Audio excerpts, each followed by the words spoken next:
Welcome again, Sharan's Biology. And आप याद करें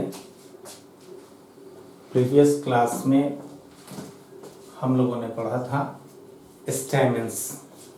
आपने कहा था कि प्रत्येक स्टैमेंस के ऊपर एक बाइलोब्ड स्ट्रक्चर होता है जिसे कह देते हैं हम लोग एंथर, और एंथर के प्रत्येक लोब में दो चैम्बर्स होते हैं जिसे हम लोग कह देते हैं पॉलन चैम्बर्स या पॉलन सैक या माइक्रोस्पोरेंजियम। आपने कहा था कि वही जो पॉलन सैक है उसमें बहुत सारे डस्ट लाइक स्ट्रक्चर्स पाए जाते हैं जिसे हम लोग कह देते हैं पॉलन ग्रेन्स। अब हम लोग आ जाएं pollen grains. The study of pollen grains is called palynology. Pollen grains के अध्ययन को हम लोग कह देते हैं क्या? Palynology.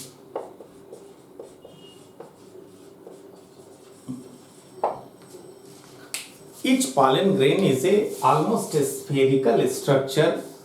It is about 25 to 50 millimicron in diameter. प्रत्येक पॉलन ग्रेन जो है वो ऑलमोस्ट स्फेरिकल गोलाकार संरचना होती है और यह लगभग 25 से 50 माइक्रोमीटर डायमीटर का होता है। पॉलन ग्रेन के बाहर दो लेयर्स के दो सतहों की दीवारें पाई जाती हैं। Pollen grains are surrounded by two layered walls. इसके जो आउटर वॉल होते हैं वो थिक एंड स्पाइनस होते हैं। इस आउटर वॉल को हम लोग कह देते हैं एक्साइन। यह एक्साइन लेयर जो है वो स्पोरोपोलेनिन, ये हमेशा याद रखेंगे आप। वह जो आपने कहा कि इसका outer wall thick spinous and hard होता है उसे हम लोग कह देते हैं एक्साइन, और यह एक्साइन जो है वो स्पोरोपोलेनिन नामक कंपाउंड का बना होता है। इस स्पोरोपोलेनिन पर high temperature, strong acid, alkali इसका कोई प्रभाव नहीं पड़ता है and enzymes are not degrade this sporopollenin. Enzymes जो है इस स्पोरोपोलेनिन को नष्ट नहीं कर पाते हैं, इसलिए ऐसा माना जाता है, it is considered that sporopollenin is most resistant organic compound on earth. खैर, आपने कहा कि यह जो एक्साइन लेयर है वह स्पोरोपोलेनिन का बना होता है। यह एक्साइन लेयर कुछ स्थानों पर थीन हो जाता है, पतला होता है, और जिस स्थान पर यह एक्साइन लेयर थीन होता है उस स्थान को हम लोग कह देते हैं जर्मपोर। क्लियर? कि यह जो एक्साइन लेयर है, थिक वॉल है, अनेक स्थानों पर थीन होते हैं और ऐसे स्थानों को हम लोग कह देते हैं जर्मपोर। इस जर्मपोर पर स्पोरोपोलेनिन प्रेजेंट नहीं होता है। हमेशा याद रखिए कि एक्साइन तो बना होता है स्पोरोपोलेनिन का, लेकिन ये जर्मपोर पर स्पोरोपोलेनिन एब्सेंट होते हैं, क्योंकि यहीं से पॉलन ट्यूब का निर्माण होता है। क्लियर? कहते हैं कि पॉलन ग्रेन का जो इनर वॉल होता है वो थीन होता है और उसे हम लोग कह देते हैं एंटाइन। यह एंटाइन लेयर सेल्यूलोज तथा पेक्टिन नामक कंपाउंड का बना होता है। प्रत्येक पॉलन ग्रेन में एक लार्ज न्यूक्लियस, एक बड़ा न्यूक्लियस एंड एबंडेंट साइटोप्लाज्म उपस्थित रहता है। कहते हैं कि यह पॉलन ग्रेन जब मैच्योर करता है तो वह माइटोसिस डिवीजन द्वारा डिवाइड करता है, जिससे दो अनइक्वल डॉटर सेल्स का निर्माण होता है। क्लियर? कि जब यह जो पॉलन ग्रेन है वह मैच्योर करता है, परिपक्व होता है, तो यह पॉलन ग्रेन माइटोसिस डिवीजन द्वारा डिवाइड करता है, जिससे दो असमान डॉटर सेल्स का निर्माण होता है, और इसमें लार्जर सेल को हम लोग कह देते हैं वेजिटेटिव सेल या इसी को कह देते हैं ट्यूब सेल, जबकि यह जो स्मॉलर सेल है इसे हम लोग कह देते हैं जेनरेटिव सेल। क्लियर? कहते हैं कि मैक्सिमम एंजियोस्पर्म्स में, हम लोग फ्लावरिंग प्लांट पढ़ रहे हैं, फ्लावरिंग प्लांट को डिवाइड करते हैं एंजियोस्पर्म एंड जिम्नोस्पर्म्स, तो जिम्नोस्पर्म्स में अलग है, आगे पढ़ेंगे, हम लोग 11 में पढ़ चुके हैं। तो एंजियोस्पर्म्स में मोर देन 60% पॉलन ग्रेन्स का जो डिस्चार्ज होता है, वे जो एंथर से रिलीज होते हैं वो इसी टू सेल्ड स्टेज के रूप में होते हैं। क्लियर? कि मैक्सिमम जो पॉलन ग्रेन्स हैं इसी टू सेल्ड स्टेज में एंथर से रिलीज होते हैं। खैर, यह जो पॉलिनेशन के पश्चात, इसके बाद हम लोग पॉलिनेशन पढ़ेंगे, the transference of pollen grains from anther to stigma. तो ये पॉलन ग्रेन पहुंचता है पॉलिनेशन द्वारा स्टिग्मा पर, और पॉलिनेशन के पश्चात यह जो वेजिटेटिव सेल है, जो लार्जर सेल है, इसे आपने कहा क्या, वेजिटेटिव सेल। यह वेजिटेटिव सेल इस जर्म पोर से, आपने कहा ना कि यह एक्साइन लेयर अनेक स्थानों पर थीन होता है, और उस स्थानों को आपने कहा जर्म पोर, इस जर्म पोर से बाहर की ओर इलोंगेट करता है, निकल आता है, और एक ट्यूब लाइक स्ट्रक्चर का निर्माण करता है, और उसे हम लोग कह देते हैं पॉलन ट्यूब। क्लियर? कि यह जो वेजिटेटिव सेल है, या इसी को आपने कहा था ट्यूब सेल, यही एक्चुअली इलोंगेट करता है, तो निर्माण करता है किसका, पॉलन ट्यूब का। इस बीच यह जो जेनेरेटिव सेल है, यह जेनेरेटिव सेल पुनः डिवाइड करता है, ये अगेन डिवाइड कर जाता है, तो निर्माण करता है 2 मेल गैमेट्स का। क्लियर? हमेशा याद रखेंगे कि pollen tube carries 2 male gametes, और यह जो वेजिटेटिव सेल था या ट्यूब सेल था, उसका न्यूक्लियस इस पॉलन ट्यूब में माइग्रेट करता है, ट्यूब न्यूक्लियस यहाँ भी प्रेजेंट होता है। क्लियर? This is structure. अब आइए वायबिलिटी।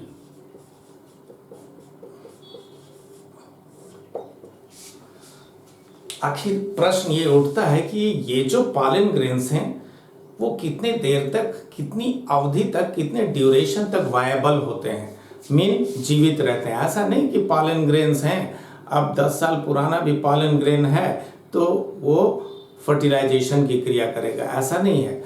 जैसे लाइफ स्पैन भिन्न भिन्न होते हैं, तो पॉलन ग्रेन्स की वायबिलिटी भी भिन्न भिन्न पौधों में अलग अलग होती है, वो वैरी करता है। जैसे कहते हैं कि व्हीट, पैडी, धान, इन सबों के जो पॉलन ग्रेन्स हैं वो डिस्चार्ज के एंथर से जब रिलीज होता है, उसके विदिन 30 मिनट्स, 30 मिनट के अंदर ही उनकी वायबिलिटी लूज कर जाती हैं। इस बीच अगर पॉलिनेशन फर्टिलाइजेशन की क्रिया हुई तो ठीक है, अदरवाइज वो डेड हो जाएंगे। क्लियर?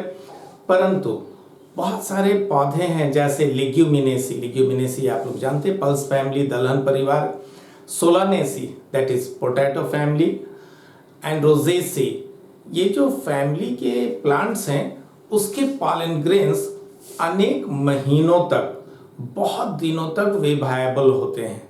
क्लियर? अब जो है पॉलन ग्रेन्स को हम लोग -196 डिग्री सेल्सियस, हमेशा याद रखिएगा इसको, -196 डिग्री सेल्सियस पर इस पॉलन ग्रेन्स को हम लोग प्रिजर्व कर सकते हैं, संरक्षित रख सकते हैं, and the phenomenon is called cryo preservation. Clear? कि बहुत सारे जो हमारी यूजफुल प्लांट्स हैं उसके पॉलन ग्रेन्स को -96 degree Celsius, that is liquid nitrogen, तो लिक्विड नाइट्रोजन में उसको हम लोग लंबी अवधि तक वायबल रख सकते हैं, उसको प्रिजर्व कर लेते हैं, and the phenomenon is called cryo preservation. इस बीच जब चाहें तो उस पॉलन ग्रेन्स का हम लोग उपयोग कर सकते हैं ब्रीडिंग में, प्लांट ब्रीडिंग में। कोई रेयर प्लांट है, अब रेयर प्लांट है, उसका एक भी प्लांट आपको मिला तो पॉलन ग्रेन को प्रिजर्व कर लेते हैं, उसी स्पेसीज का कोई रिलेटेड वैरायटी मिल गया तो उससे हम उसको क्रॉस पॉलिनेशन करा सकते हैं, ब्रीडिंग की क्रिया करा सकते हैं। क्लियर? अब आ जाइए न्यूट्रिशनल वैल्यू।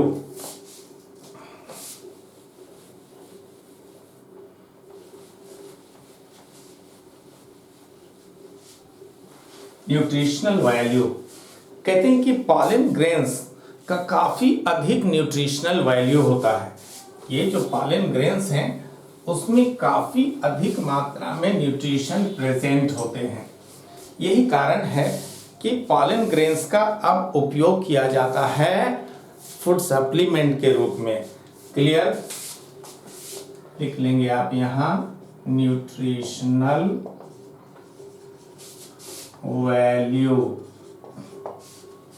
कि पॉलन ग्रेन्स काफी अधिक न्यूट्रिटिव होते हैं, और वेस्टर्न कंट्रीज में विशेषतः पॉलन ग्रेन्स के बहुत सारे प्रोडक्ट्स, एनसीईआरटी में देखेंगे तो वहाँ फिगर भी दिया हुआ है like pollen tablets, pollen syrup, ये सारे मार्केट में उपलब्ध हैं और लोग उसका उपयोग करते हैं फूड सप्लीमेंट के रूप में।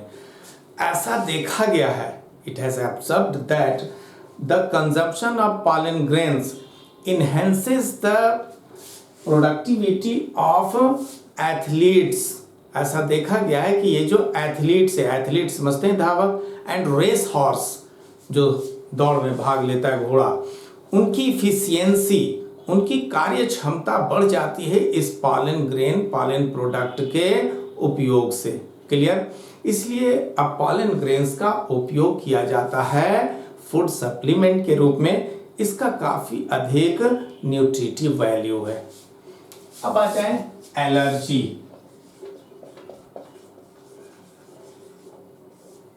एलर्जी तो समझते हैं, ऐसे आगे हम लोग पढ़ेंगे, दैट इज हाइपर सेंसिटिविटी। यदि ये जो इन्वायरमेंट है इसका कोई फैक्टर, एक्सटर्नल फैक्टर, उसके प्रति हमारा बॉडी अधिक ससेप्टिबल है, दैट इज एलर्जी। तो कहते हैं कि ये कुछ पौधों के पॉलन ग्रेन्स काफी अधिक एलर्जिक होते हैं, वो मनुष्यों में एलर्जी उत्पन्न करते हैं। जैसे पॉलन ग्रेन्स के एलर्जी के कारण होता है आस्थमा, आस्थमा भी लोग कहते हैं, दम्मा की बीमारी, सांस फूलना जिसको कहते हैं आस्थमा, ब्रोंकाइटिस खांसी, हे फीवर। इसको हमेशा याद रखिएगा कि पॉलन ग्रेन्स के एलर्जी के कारण मनुष्यों में उत्पन्न होता है हे फीवर। ये भी रिपीटेड क्वेश्चन है। क्लियर? तो है फीवर भी उपयोग ये काउज करते हैं पॉलन ग्रेन्स के एलर्जी। एक प्लांट है parthenium, also called carrot grass, Congress grass, गाजर घास उसको हिंदी में कहते हैं। काफी अधिक आपने देखा होगा इधर उधर, बिल्कुल कैरोट की तरह ही उनकी लीव्स होती हैं। तो पार्थेनियम हमारे इंडिया में नहीं था, वो भी कॉन्टामिनेंट के रूप में गेहूं के साथ, सीरियल्स का, अनाजों का हम लोग एक्सपोर्ट इंपोर्ट करते हैं, तो गेहूं के साथ, व्हीट के साथ वो पार्थेनियम के सीड्स हमारे इंडिया में चले आए और वो गेहूं यहाँ उसका सोइंग किया गया, बोया गया, तो पार्थेनियम भी जर्मिनेट कर गए। अब वो व्हीट जो है वो बिल्कुल सारे इंडिया में प्रोपेगेट हो चुका है और काफ़ी प्रॉब्लम वो कर रहा है। पार्थेनियम के पॉलन ग्रेन्स भी काफ़ी अधिक एलर्जिक होते हैं, वह मनुष्यों में एलर्जी उत्पन्न करते हैं। इस प्रकार से आपने देखा कि यह जो पॉलन ग्रेन्स हैं वो मनुष्यों में एलर्जी भी उत्पन्न करते हैं। अब आ जाइए, न्यूट्रिशनल वैल्यू आपने देखा, एलर्जी देखा। क्लियर? तो पॉलन ग्रेन्स जो है वो काफ़ी इम्पॉर्टेंट है, इसको आप हमेशा वो देखेंगे तो क्वेश्चन, एक दो क्वेश्चन पॉलन ग्रेन से अवश्य ही आता है। क्लियर? अब आ जाइए न्यूट्रिशनल वैल्यू। न्यूट्रिशनल वैल्यू आपने पढ़ा, एलर्जी पढ़ लिया, वायबिलिटी भी पढ़ लिया। Clear? That's all androecium, that's all androecium. अब यहाँ आ जाइए, हम लोग पुनः लौटते हैं गाइनोएशियम पर। चूंकि आपने कहा कि रिप्रोडक्टिव ऑर्गन तो दो ही हैं, दैट इज एंड्रोएशियम एंड गाइनोएशियम। तो प्लांट्स में रिप्रोडक्शन यही दो ऑर्गन द्वारा होता है। तो अब आ जाओ आप गाइनोएशियम पर, हम पुनः लौटते हैं।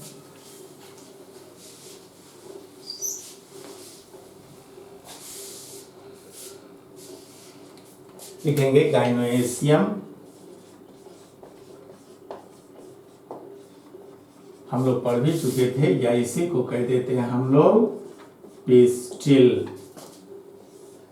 मैंने आपको बताया था कि एक वर्ड है गाइनी, उसी से डेराइव किया गया गाइनोएशियम को, and gynae mean female, gynae mean female. तो मैंने बताया कि the female reproductive organ of a plant is called gynoecium and its unit is called carpel। मैं यहाँ फिगर ड्रा कर दूं, तब आपको समझने में आसानी होगी।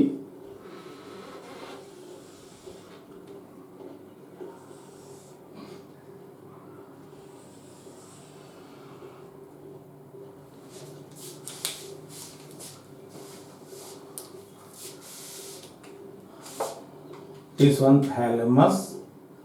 आपने कहा था कि फ्लावर के सभी होल्स जो हैं वो थैलेमस से ही अटैच रहते हैं। इसके अंदर होते हैं ovule, this one ovule and embryo sac. Clear? Labelling कर लेंगे। This is stigma, this one style, this one ovary, this is ovule and this one embryo sac. इसे भी आप लिख सकते हैं, दैट इज थैलेमस। अब आ जाओ, आपने कहा था कि the female reproductive organ of a flower is called gynoecium और pistil and its unit is called carpel. यह जो है ये एक कार्पेल है, द यूनिट इज कार्पेल। अभी दिखाते मैं आपको, कोशिश करता हूँ। मैंने फ्लावर आपके लिए लेकर आया, हम लोग पढ़ चुके थे, रिवीजन भी आपका हो जाए। दिस वन, ये ग्रीन पार्ट जो है, दिस इज कैलिक्स।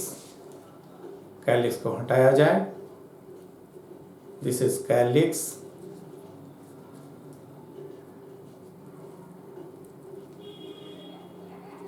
ये जो है आप देख रहे हैं red, this is Corolla and the unit is called petal. हम लोग पढ़ चुके थे, the unit is called petal.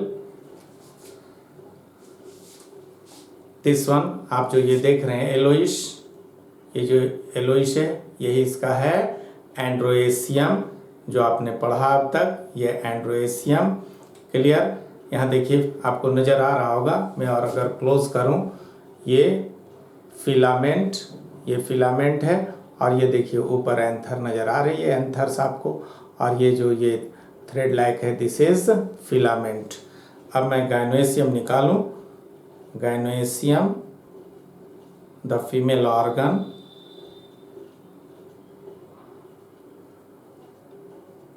तुरंत निकलेगा, आपको समझने में आसानी होगी।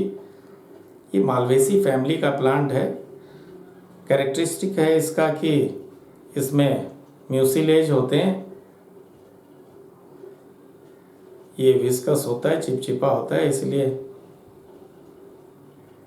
This one look,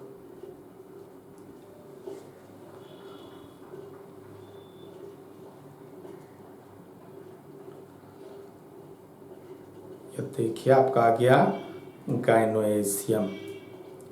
look this, यही फ्लावर का जो है वो गाइनोएशियम है। क्लियर? तो मैंने कहा कि यह जो है इसके 3 पार्ट होते हैं। इसका जो ऊपर ब्रॉड एंड फ्लैटेंड पोर्शन है, इसे हम लोग कह देते हैं स्टिग्मा। गौर कीजिए, यह जो ऊपर ब्रॉड एंड फ्लैटेंड पोर्शन है, आपको नजर आ रहा होगा, यह जो ब्रॉड चौड़ा चपटा भाग है, इसे हम लोग कह देते हैं stigma. And the middle portion of carpel is stalk like, यह जो डंठल नुमा है, this is style, this is called style. And the basal portion, यह जो बेसल पोर्शन है कार्पेल का, गौर कीजिए, ये बिल्कुल स्वेलन है, फुला हुआ है। इस स्वेलन पार्ट को हम लोग कह देते हैं ओवरी। क्लियर? कि each carpel has 3 parts, the apical broad and flattened portion is called stigma, the middle portion is called style and the basal swollen portion is called ovary. यही ovary, आगे पढ़ेंगे, एक्चुअली डेवलप करता है, तो निर्माण करता है फ्रूट का। और प्रत्येक ओवरी के अंदर एक अथवा एक से अधिक ओव्यूल्स पाए जाते हैं। यही ओव्यूल जब डेवलप करता है तो निर्माण करता है सीड का। ये कॉन्सेप्ट ये सब रखिए। और ईच ओव्यूल, प्रत्येक ओव्यूल के अंदर एक लार्ज ओवल सेल, एक बड़ा अंडाकार सेल होता है, जिसे हम लोग कह देते हैं एम्ब्रियो सैक। क्लियर? उसे हम लोग कह देंगे एम्ब्रियो सैक। अब आइए इसमें कुछ डेफिनेशंस हैं। फर्स्ट देखें हम लोग, चूंकि आगे उसका रेफरेंस आएगा सिंपल पिस्टिल या उसी को हम लोग कह देते हैं क्या, मोनोकार्पेलरी पिस्टिल। नाम से ही आपको पता चल रहा है। मोनोमीन वन, कार्पस एक शब्द है, मैंने बताया था, खैर आगे पढ़ेंगे। यहाँ कार्पेल है तो वन कार्पेल, नाम से ही पता चल रहा है कि when there is single carpel in a flower, यदि किसी फ्लावर में एक ही कार्पेल हो तो उसे हम लोग कह देते हैं मोनोकार्पेलरी पिस्टिल या उसी को कह देते हैं सिंपल। मेरे जैसा, मैं तो बिल्कुल सिंपल हूं, तो इसे कह देते हैं simple pistil. Second one compound pistil, compound pistil या उसी को हम लोग कह देते हैं क्या, पॉलीकार्पेलरी पिस्टिल। पॉलीमीन मेनी कार्पेल, नाम से पता चल रहा है कि यदि किसी फ्लावर में कार्पेल्स की संख्या मोर देन वन हो, when there is presence of more than one carpels in a flower, that is called compound pistil या उसे हम लोग कह देते हैं पॉलीकार्पेलरी पिस्टिल। अब आप कह रहे हैं कि संख्या एक से अधिक है। अब सपोज करें जैसे अभी चाइना रोज में भी आपने देखा कि वहाँ 5 कार्पेल्स हैं, तो यहाँ पुनः 2 कंडीशंस हो सकते हैं। हो सकता है कि वे सारे के सारे कार्पेल्स एक दूसरे से फ्री हों या सारे के सारे कार्पेल्स एक दूसरे से फ्यूज्ड हों। क्लियर? तो then there are 2 conditions in compound pistil. Number 1 that is apocarpous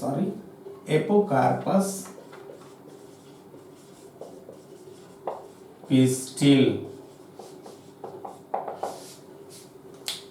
when all the carpels of a flower are free from each other, यदि किसी फ्लावर के सभी कार्पेल्स एक दूसरे से फ्री हों तो वैसे कार्पेल को हम लोग कह देते हैं एपोकार्पस पिस्टिल। जैसा कि आप देखिएगा रोज, आपने रोज देखा होगा, गुलाब या माइकेलिया,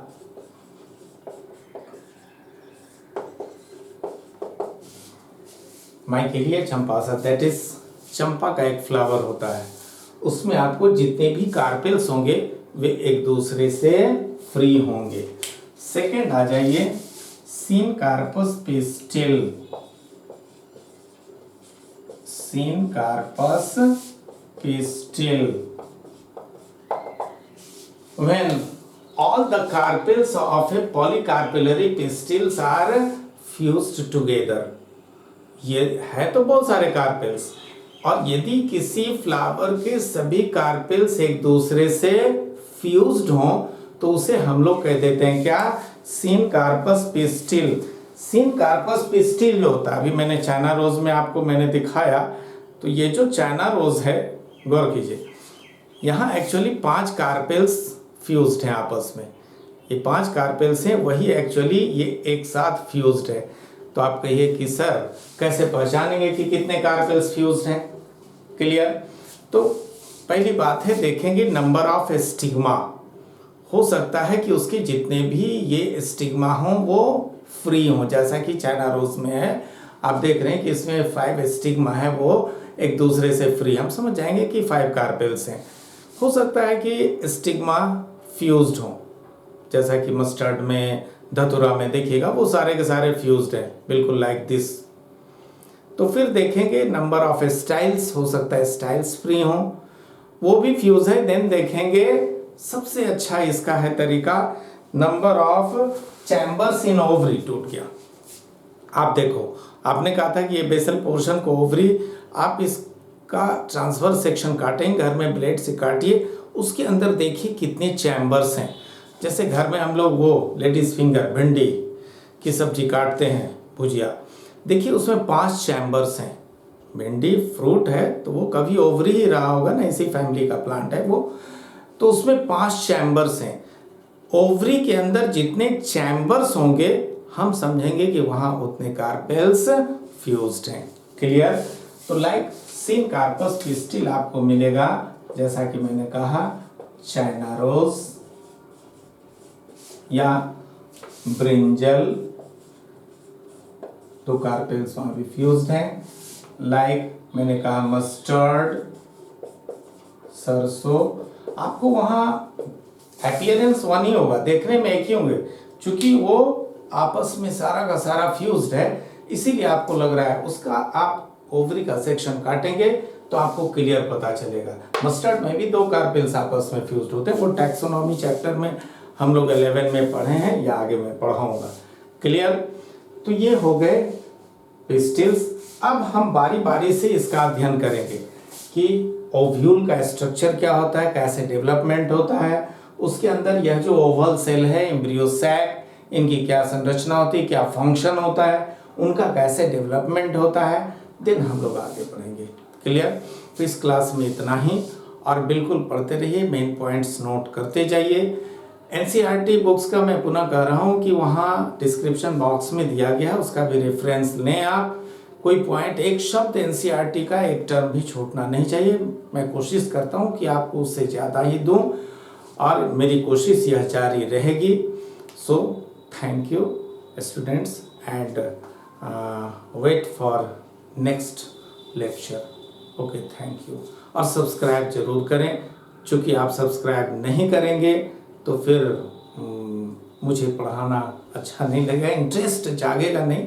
तो मेरा इंटरेस्ट बना रहे कि हाँ, मेरे इतने स्टूडेंट्स जो हैं वो देख रहे हैं, इसको सीख रहे हैं, पढ़ रहे हैं, तो मुझे खुशी होगी। एक बात जानिए कि इस दुनिया में 2 ही लोग हैं, केवल 2 ही लोग हैं जो आपकी उन्नति चाहते हैं, और वो चाहते हैं कि हमसे भी अच्छा वो बने, और वे हैं आपके पेरेंट्स, माता पिता, और दूसरा टीचर। मैं बिल्कुल चाहूँगा कि आप भी खूब अच्छे डॉक्टर बने, और जिससे मेरा भी नाम रोशन हो, या बहुत अच्छे आप प्रोफेसर बन जाओ। तो आपके माता पिता भी यही चाहते हैं, काफ़ी आपसे उनकी तमन्ना है, काफ़ी आपसे वो रखे हुए हैं कि मेरा बेटा बहुत अच्छा बनेगा, मेरी बेटी बहुत अच्छी बनेगी। सो मेहनत कीजिए, मैं आपके साथ हूँ। Thank you.